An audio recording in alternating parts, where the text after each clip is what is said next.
Hello, every doctors. I really have a great privilege to have you here to discuss about the newly released WHO guideline on management and care of hepatitis B. As I would say, it's brand new, just released hours ago. First of all, I would like to congratulate to WHO and to all of us on this excellent guidelines.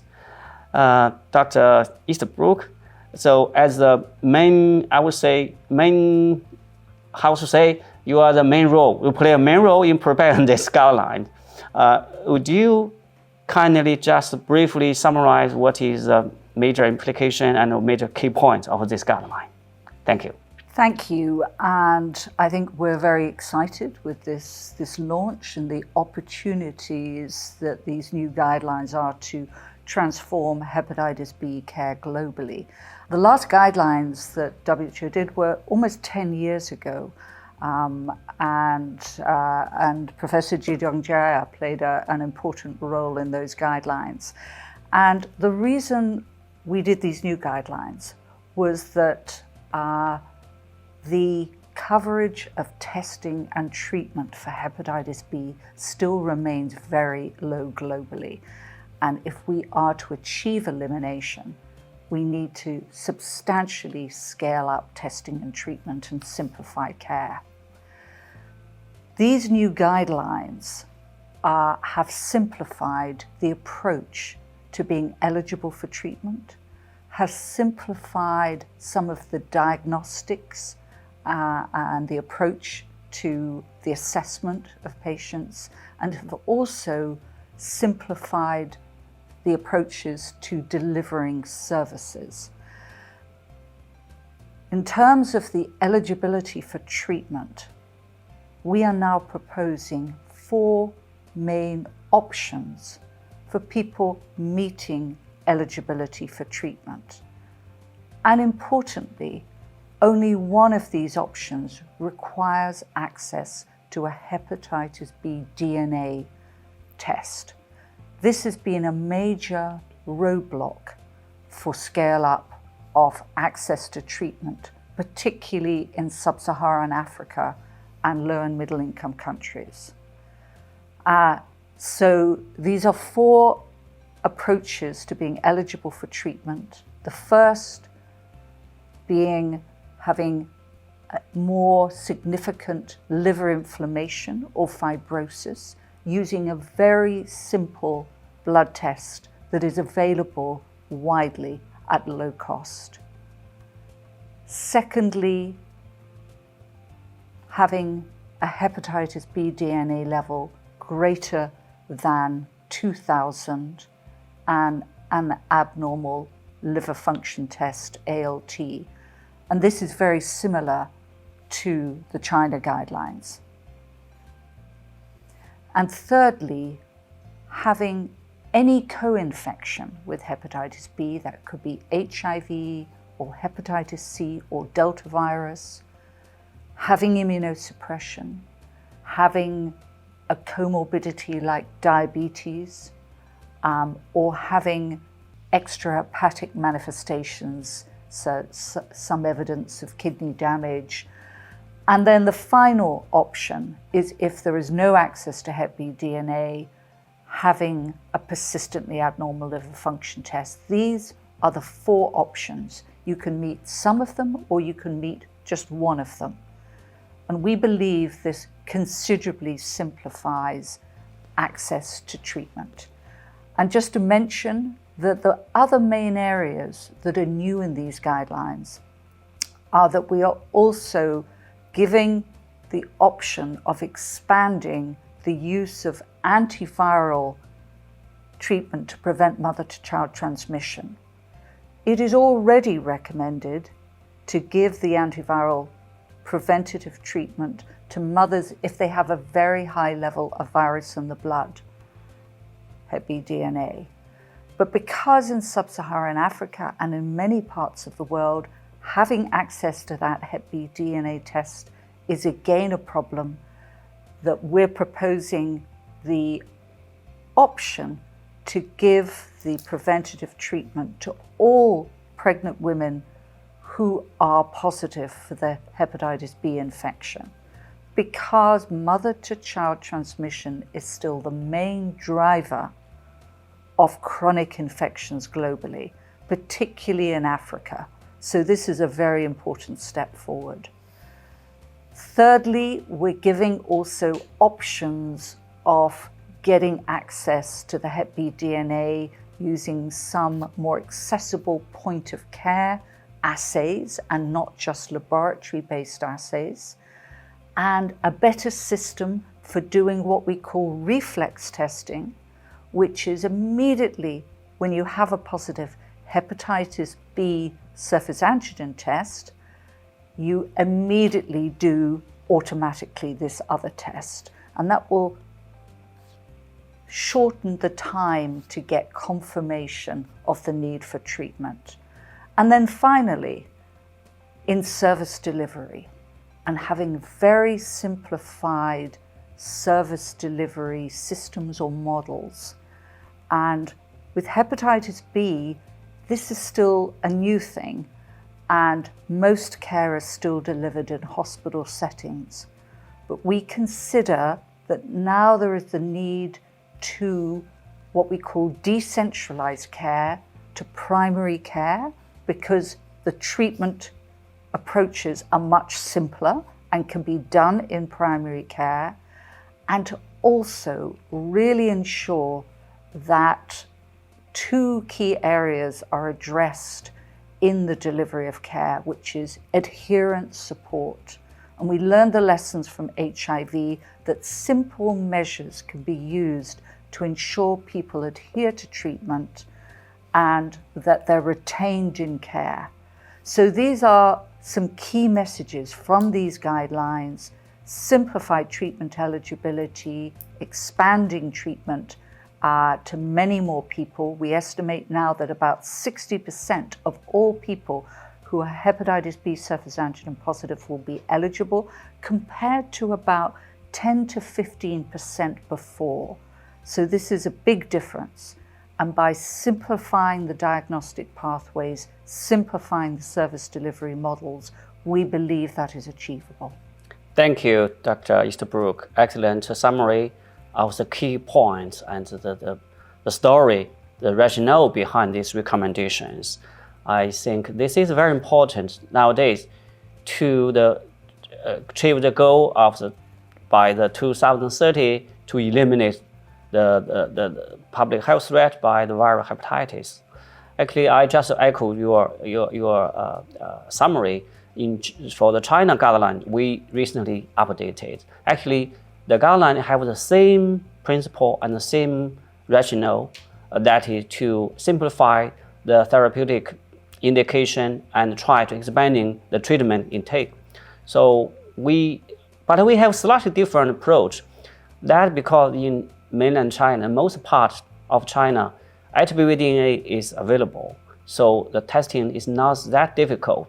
So we actually, if you want to simply summarize the key indication for therapy, that is, we can treat almost all those who have the detectable or quantifiable HBV DNA.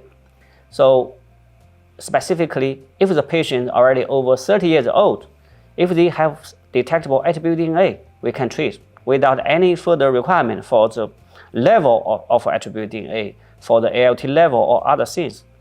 Then for those who are younger than 30 years, then if they have detectable HBV DNA, we can also treat if they had any elevation of ALT or any evidence of significant fibrosis or necrotic inflammation, either on histology or by non-invasive testing, or they have family history of HCC or cirrhosis, or they have, as you mentioned, extrahepatic manifestation. So by doing so, we estimated that because nowadays in mainland China, the persons who are positive for surface antigen then are older than the 30 years old, which count of nearly 90% of the population, of the population who are positive for surface antigen. Then, so this nearly the most part Then for the small part, around 10% who are younger than 30 years old, if they had that kind of actual condition, we can also treat. So put together, we estimated currently over 80% of the patient could be eligible for antiviral therapy. So maybe that's the slight difference. But what I would like to say is China is a very big country. The economy and the social development is also not evenly distributed. So we can learn a lot from the WHO guideline, which give even simpler, even more straightforward treatment indication in settings where HBV DNA testing is not available. I think that's what we could learn. Of course, we try to improve everything. We try to make HBV DNA available everywhere. Lastly, I would say, in China, perhaps you already know, actually, that's under the initiated by WHO. Chinese government have done a good job in reducing the price for antiviral therapy by so-called national negotiation and also the central procurement of antiviral therapy. Now, the generic version of entecavir, TDF, and TAF are very, very cheap, just around $1 per month. So it's really a very, very big step forward to really expanding the antiviral therapy. So really, again, I would like to thanks and congratulations to this release of new guidelines. Okay, now Professor Dr. Lau, may you have some question you can ask? Well, in fact, on behalf of the Parvovirus Elimination Task Force, we really are thrilled and welcome WHO's to choose our APASO annual meeting as the time to launch these important guidelines, which we believe from the colleagues in Asia Pacific to play a very important part for viral eliminations and in particular for the reductions of its related liver mortality and morbidity. But having said that, the Asia Pacific area comprises a vast diversities in social, economic, and cultural backgrounds, and sometimes implementations is not as straightforward. And I think to this end, maybe Sid can make a comment on how these guidelines could have impact in different countries and territories in Asia Pacific region. Thank you, Professor Lau. So my name is Saeed Hamid. I'm a professor of medicine at the Aga Khan University in Karachi, Pakistan. So as you probably know, Pakistan is classified as a low middle income country with not a very well developed health system, particularly in the peripheries. Therefore, the simplification of guidelines is always helpful to us to deliver care to people who are out in the communities or even in the big cities. And we have this experience from the hepatitis C guidelines, because when we simplified those guidelines 2-3 years ago on the WHO platform, those simplifications were then adopted by the national programs, by the national committees, and that led to a large number of people being treated. Of course, as Professor Jha has mentioned, we have very cheap generics, both for hepatitis C and hepatitis B. So hepatitis C was simplified, and therefore it made it possible for many, many people to treat many, many patients. So, and this is what we expect from the new guide, the WHO hepatitis B new guidelines, that the programs, national programs will now have a look at this, and they will adopt these guidelines perhaps as they are, or they may modify a little bit.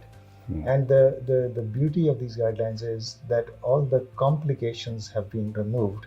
So hepatitis B traditionally has been a very difficult disease to understand, and we made it difficult because as specialists, we compartmentalized it into many, many stages and many, many situations and many tests and so on. And now what these guidelines do are completely take away that difficulty in understanding of the disease itself, and also takes away a lot of the expensive testing, as you've heard, particularly the hepatitis B DNA. So anybody, any doctor sitting out in the community just has to do two things. He or she has to test for the surface antigen, which is cheap, easily available, and then he or she has to determine how much liver injury this person sitting in front of me has. And that can be done easily through simple blood tests, what are called APRI scores and other scores also. If a fibroscan is available, as it can be available in many places, it makes it even better and more accurate. So that is all a doctor sitting out in the community is able to do. So we have now a task at our hand that we need to train and teach our younger doctors and our doctors working at the periphery of how these guidelines can be very easily and quickly adopted within their clinics and within their small towns and even villages. So I'm very thrilled to have been part of this. I was co-chair of the committee, of the guidelines committee, and we have now launched today, and we see hopefully that this will be an effort which is not wasted. One last point, in our country we have a large population of hepatitis delta, and as many people would know, hepatitis delta in combination with hepatitis B is the most severe form of viral hepatitis that can affect a human being. And therefore, in this guideline, we are proposing that everybody who has hepatitis B surface antigen positive also gets a test for hepatitis delta, just to confirm or make sure that there's no hepatitis delta or there is. So that's one new thing that is developed in this guideline, and at least from my perspective, I'm very pleased that that is in there. Thank you. This is actually excellent work initiated by the WHO and being echoed in the entire Asia-Pacific regions, as exemplified by the response of the attendance to this annual meeting. And I do believe that in the future, different guidelines adopting the WHO, the spirits will be implemented in different regions in accordance to the local environments. But the essence is to bring the treatments to more subjects so that we can dissolve the undertreatment issues, and hopefully that would enable us to bring down the liver-related mortality and morbidity related to viral hepatitis infections, which is still a major health threat to our peoples in Asia-Pacific regions. Well, thank you all of you to attend this conference and the press release, and I hope the message will be well conducted to our colleagues, especially in China.